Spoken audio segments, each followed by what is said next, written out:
কোরবানি গোশত কতদিন ফ্রিজে রেখে খেতে পারবেন? ভাইরা আমার, এটার কোনো লিমিটেশন নাই।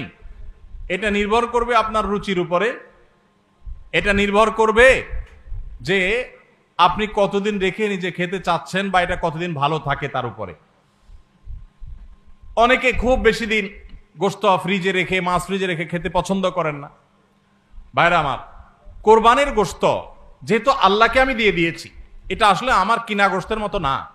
অতএব এখানে আমি যেটুকু পাই ওইটুকুই আমার জন্য বেশি।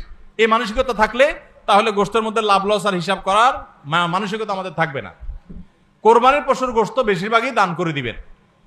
আপনি 3 ভাগের 1 ভাগ দান করলেন, 1 ভাগ আত্মীয় স্বজনকে খাওয়ালেন, আরেক ভাগ আপনি রেখে দিলেন।